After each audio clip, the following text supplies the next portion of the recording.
আপনি কি কখনো ভেবে দেখেছেন একজন মানুষ শুধু আল্লাহর ওপর ভরসা করে মৃত্যুর মুখোমুখি দাঁড়িয়ে যেতে পারে?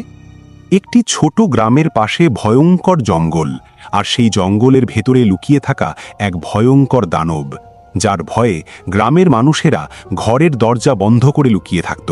কিন্তু এক যুবক সাহস করে দাঁড়িয়ে গেল সেই দানবের মুখোমুখি এবং বলল, আমি একা নই, আল্লাহ আমার সাথে আছেন। ধূসর পাহাড়ের কোলে আর কালো নদীর তীরে ছিল এক ছোট্ট গ্রাম। গ্রামের নাম কালোডাঙ্গা। চারদিকে ঘন জঙ্গল, উঁচু উঁচু গাছ আর অন্ধকারে ঢাকা সরু পথ।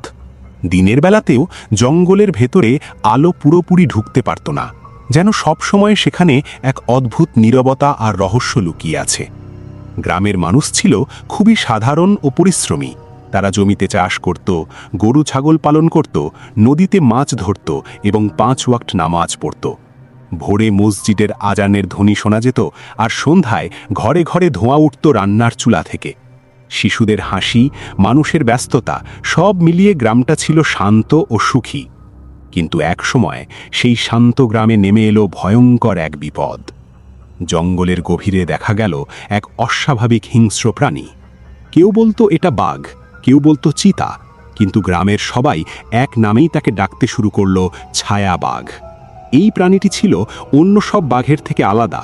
তার শরীর ছিল অস্বাভাবিক বড়, পেশি শক্ত পাথরের মতো, আর চোখ দুটো অন্ধকারে লাল হয়ে জ্বলত।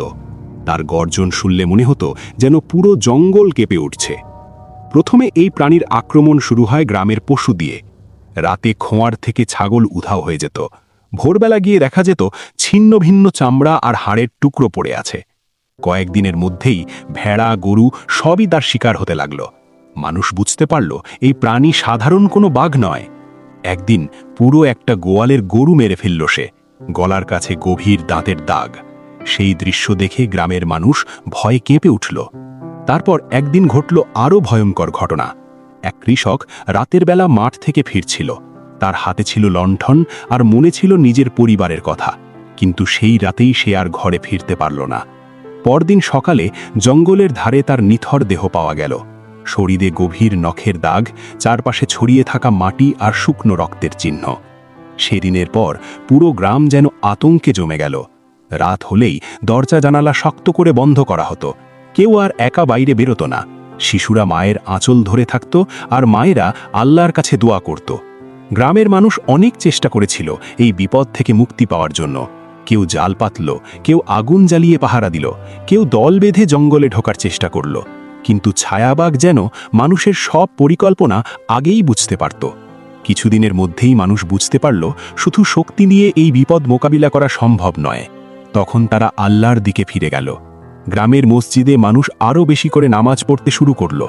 নামাজের পর সবাই মিলে দোয়া করত, কান্না করত, আল্লাহর কাছে সাহায্য চাইত। তারা বিশ্বাস করত মানুষের শক্তি সীমিত, কিন্তু আল্লাহর শক্তি অসীম। ঠিক সেই সময় এক বর্ষার রাতে আকাশে প্রচণ্ড বজ্রপাত শুরু হলো। বৃষ্টি ঝরছিল মুষলধারে, আর চারদিকে অন্ধকার নেমে এসেছিল। সেই রাতেই গ্রামের মাঝের পুরনো বটগাছের নিচে এসে দাঁড়ালো এক যুবক। তার নাম আব্দুল্লাহ। তার দেহ ছিল শক্ত ও সুগঠিত, কিন্তু তার চোখে সবচেয়ে বেশি দেখা যেত দৃঢ় ঈমান আর শান্ত বিশ্বাস। তার গায়ে ছিল সাধারণ কাপড়, হাতে ছিল একটি মজবুত লাঠি, আর কোমরে বাঁধা ছিল ধারালো একটি দা। গ্রামের মতব্বররা তাকে ঘিরে ধরলেন। হাজী সাহেব জিজ্ঞেস করলেন, বাবা, তুমি কে? এই ঝড়ের রাতে এখানে কেন এসেছ? যুবক শান্ত গলায় বলল, আমার নাম আব্দুল্লাহ। আমি দূরের এক গ্রাম থেকে এসেছি। আমি শুনেছি এই গ্রামে এক হিংস্র প্রাণী মানুষকে কষ্ট দিচ্ছে। আমি সেই প্রাণীটাকে থামাতে চাই, ইনশাআল্লাহ। গ্রামের লোকেরা বিস্ময়ে একে অন্যের দিকে তাকালো। হাজী সাহেব বললেন, তুমি কি একাই লড়বে? এটা খুব ভয়ঙ্কর প্রাণী। আব্দুল্লাহ মৃদু হাসল, তারপর শান্তভাবে বলল, আমি একা নই, আল্লাহ আমার সাথে আছেন। আমি তার উপর ভরসা করি। যদি আল্লাহ সাহায্য করেন তাহলে কোনো ভয় নেই। তার কথায় এমন দৃঢ়তা ছিল যে গ্রামের মানুষ কিছুটা সাহস ফিরে পেল। হাজী সাহেব বললেন, যদি তুমি এই গ্রামকে বাঁচাতে পারো তাহলে আমরা তোমাকে আমাদের গ্রামের পলোয়ান বলবো। আব্দুল্লাহ মাথা নিচু করে বলল, আমি কোনো উপাধির জন্য আসিনি। আমি শুধু চাই মানুষ যেন নিরাপদে থাকতে পারে। তবে যদি মানুষ এই ঘটনার মাধ্যমে শেখে যে আল্লাহর ওপর ভরসা রাখলে ভয়কে জয় করা যায়, তাহলে আমাকে পলোয়ান বললে আমার আপত্তি নেই। তারপর সে বলল, আমি এখনই লড়তে যাব না, আগে আমি আল্লাহর কাছে সাহায্য চাইব, কয়েকদিন ইবাদত করব, দোয়া করব, তারপর সময় হলে জঙ্গলে ঢুকব। পরের কয়েকদিন গ্রামের মানুষ দেখল আব্দুল্লাহ প্রায় সব সময় ইবাদতে ব্যস্ত। সে নামাজ পড়ছে, কুরআন তিলাওয়াত করছে আর আল্লাহর কাছে দোয়া করছে। তার দোয়া ছিল খুবই সহজ, হে আল্লাহ, তুমি এই মানুষদের হেফাজত করো, তুমি আমাদের সাহায্য করো। অবশেষে এলো সেই রাত যেদিন সে জঙ্গলে ঢোকার সিদ্ধান্ত নিল। চাঁদের আলোয় পুরো গ্রাম সাদা হয়ে গিয়েছিল।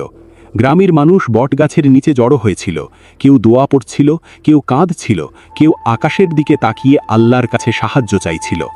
আব্দুল্লাহ ধীরে ধীরে জঙ্গলের দিকে হাঁটতে শুরু করল। জঙ্গলের ভেতরে ঢুকতেই চারদিকে গভীর নীরবতা। হঠাৎ দূর থেকে শোনা গেল এক ভয়ঙ্কর গর্জন। তারপর অন্ধকারের ভেতর থেকে বেরিয়ে এলো সেই ছায়া বাঘ। বিশাল শরীর, জ্বলন্ত চোখ আর তীক্ষ্ণ দাঁত। এক মুহূর্তের মধ্যেই সে লাফ দিয়ে আক্রমণ করল। আব্দুল্লাহ দ্রুত লাঠি তুলে আঘাত করল। বাঘের নখ তার কাঁধে বসে গেল, কিন্তু সে পিছিয়ে যায়নি। সে দৃঢ় কণ্ঠে বলল, আল্লাহু আকবার। তারপর শুরু হলো ভয়ঙ্কর লড়াই। বাঘ বারবার আক্রমণ করছিল, আর আব্দুল্লাহ সাহস আর ধৈর্য নিয়ে প্রতিরোধ করছিল। তার শরীর রক্তে ভিজে যাচ্ছিল, কিন্তু তার চোখে ভয় ছিল না। অবশেষে সুযোগ বুঝে সে দা দিয়ে বাঘের গলায় জোরে আঘাত করল। বাঘটি মাটিতে পড়ে গেল। কিছুক্ষণ ছটফট করার পর সে নিস্তব্ধ হয়ে গেল। জঙ্গল আবার শান্ত হয়ে গেল। আব্দুল্লাহ ক্লান্ত শরীরে বসে আকাশের দিকে তাকালো। তার ঠোঁট থেকে বের হলো একটি শব্দ, আলহামদুলিল্লাহ। ভোরে যখন সে গ্রামে ফিরল, তখন গ্রামের মানুষ তাকে দেখে আনন্দে কেঁদে ফেলল। হাজী সাহেব এগিয়ে এসে বললেন, আজ থেকে তুমি আমাদের গ্রামের পলোয়ান। সবাই একসাথে বলল, পলোয়ান আব্দুল্লাহ, আল্লাহ মহান। সেই দিন থেকে জঙ্গল আবার শান্ত হয়ে গেল। ছায়াবাঘ আর কখনো ফিরে আসেনি। আর গ্রামের বয়স্করা এখনো নতুন প্রজন্মকে এই গল্প শোনায়। তারা বলে, যখন বিপদ আসে তখন ভয় পেও না, আল্লাহর উপর ভরসা রাখো, নামাজ পড়ো, দোয়া করো, ধৈর্য ধরো, কারণ মানুষের শক্তি সীমিত, কিন্তু আল্লাহর সাহায্য অসীম। যদি গল্পটি ভালো লেগে থাকে, লাইক কমেন্ট করুন। নতুন নতুন ইসলামিক গল্পের জন্য সাবস্ক্রাইব করুন এবং পাশে থাকা বেল আইকনে ক্লিক করুন।